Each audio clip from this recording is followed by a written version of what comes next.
Students अस्सलाम वालेकुम। जैसा कि हमने क्लास 37 में पढ़ा था कि गोइंग टू मॉडल वर्ब क्या होता है, तो आज हमारा क्लास 38 है और आज हम सीखेंगे कि माइट मॉडल वर्ब क्या होता है। तो स्टूडेंट्स, माइट मॉडल वर्ब की डेफिनेशन कुछ इस तरह की है, तो express possibility in the future. Students, तो पॉसिबिलिटी का मतलब होता है इम्कानियत, मीन्स वो काम जो हम कन्फर्म ना हो कि ये हम करेंगे। जैसा कि मैं आपको एग्जाम्पल देता हूँ कि शायद वो घर जाए। यहाँ पर देखो, मैं आपको पॉसिबिलिटी दे रहा हूँ कि क्या पता वो घर जाए, लेकिन हम कंफर्म नहीं हैं। तो इस तरह के जो भी हमारे सेंटेंस होंगे तो हम माइट मॉडल वर्ब में बनाएंगे। तो उर्दू जुमलों के शुरू में जब भी आ जाए शायद या हो सकता है, तो वहाँ पर हम माइट मॉडल वर्ब के स्ट्रक्चर के मुताबिक वो सेंटेंस लिखेंगे, क्योंकि ये हमारे पॉसिबिलिटी को शो करते हैं। तो स्टूडेंट्स, माइट मॉडल वर्ब का स्ट्रक्चर कुछ इस तरह का है। सबसे पहले हम सब्जेक्ट रखते हैं, फिर हम माइट, फिर हम वर्ब की फर्स्ट फॉर्म और लास्ट में हम ऑब्जेक्ट देते हैं। तो स्टूडेंट, जैसा कि मैंने आपको मे मॉडल वर्ब में भी पॉसिबिलिटी वाले सेंटेंस करवाए थे, लेकिन वहां पर मैंने आपको ये बताया था कि कोई हम पॉसिबिलिटी दें लेकिन 50% दें, मतलब 50% काम करने के चांसेस हो या काम करने के चांसेस ना हो। तो स्टूडेंट, माइट हम पॉसिबिलिटी में यूज करते हैं, लेकिन ये मे से स्ट्रॉन्ग होता है।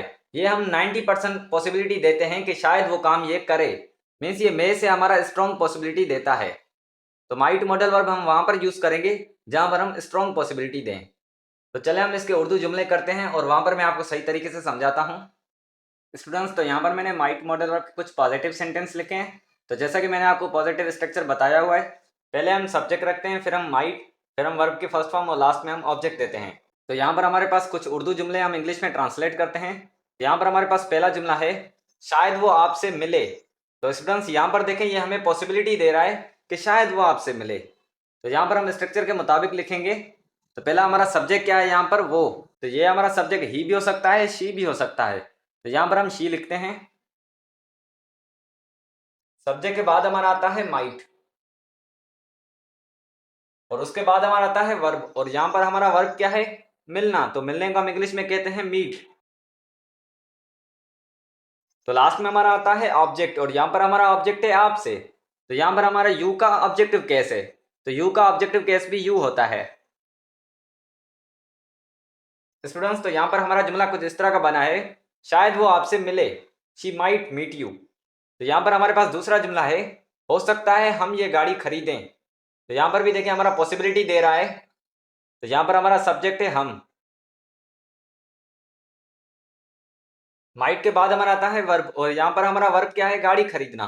तो खरीदने को हम इंग्लिश में कहते हैं बाय। और लास्ट में आता है हमारा ऑब्जेक्ट, और यहाँ पर हमारा ऑब्जेक्ट है गाड़ी।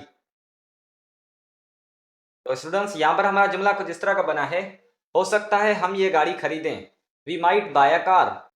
तो स्टूडेंट्स, यहाँ पर हमारे पास तीसरा जुमला है, शायद वो कल कराची जाए। तो यहाँ पर हमारा सब्जेक्ट है वो। तो ये हमारा ही भी हो सकता है, शी भी हो सकता है। तो यहाँ पर हम ही लिखते हैं। तो यहाँ पर हमारा काम क्या है, कराची जाना। तो कराची जाने को हम इंग्लिश में कहते हैं गो टू कराची। और लास्ट में आता है हमारा ऑब्जेक्ट, और यहाँ पर हमारा ऑब्जेक्ट है कल। तो कल को हम इंग्लिश में कहते हैं टुमारो। तो स्टूडेंट्स, यहाँ पर हमारा जुमला कुछ इस तरह का बना है, शायद वो कल कराची जाए, he might go to Karachi tomorrow. तो यहाँ पर हमारे पास आखिरी जुमला है, हो सकता है मैं इंग्लिश सीखूं। तो यहाँ पर हमारा सब्जेक्ट है मैं।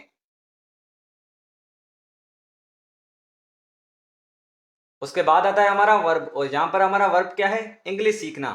तो सीखने को हम इंग्लिश में कहते हैं लर्न।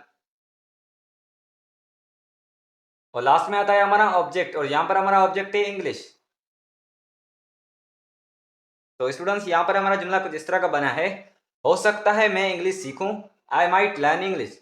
तो स्टूडेंट्स, ये थे हमारे माइट मॉडल वर्ब के कुछ पॉजिटिव सेंटेंस। तो अभी हम इसके नेगेटिव सेंटेंस करते हैं। तो अगर आपको अभी भी किसी जुमले में डाउट है तो आप मुझसे कमेंट बॉक्स में पूछ सकते हैं। स्टूडेंट्स, तो यहाँ पर मैंने माइट मॉडल वर्ब के कुछ नेगेटिव सेंटेंस लिखे हैं। तो सबसे पहले मैं आपको नेगेटिव स्ट्रक्चर बता दूं। सबसे पहले हम सब्जेक्ट रखते हैं, फिर हम माइट नॉट, फिर हम वर्ब की फर्स्ट फॉर्म और लास्ट में हम ऑब्जेक्ट देते हैं। सिर्फ हमने इतना किया है कि माइट के बाद हमने सिर्फ नॉट लगाया है। तो यहाँ पर हमारे पास कुछ उर्दू जुमले हम इंग्लिश में ट्रांसलेट करते हैं। तो पहला जुमला हमारा ये है, शायद हम मजमून ना लिखें। तो यहाँ पर हमारा सब्जेक्ट है हम। तो उसके बाद हमारा आता है वर्ब, और यहाँ पर हमारा वर्ब क्या है, मजमून लिखना। तो लिखने को हम इंग्लिश में कहते हैं राइट। और लास्ट में आता है हमारा ऑब्जेक्ट, और यहाँ पर हमारा ऑब्जेक्ट है मजमून। तो मजमून को हम इंग्लिश में कहते हैं ऐसे। तो स्टूडेंट्स, यहाँ पर हमारा जुमला कुछ इस तरह का बना है, शायद हम मजमून ना लिखें, वी माइट नॉट राइट अ ऐसे। तो यहाँ पर हमारे पास दूसरा जुमला है, शायद अहमद पढ़ाई ना करे। तो यहाँ पर हमारा सब्जेक्ट है अहमद।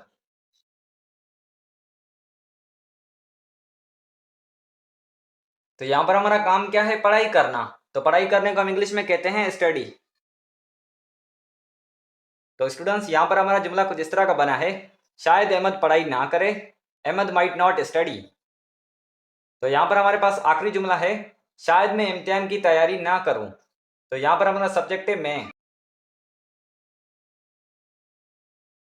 तो यहाँ पर हमारा काम क्या है, इम्तिहान की तैयारी करना।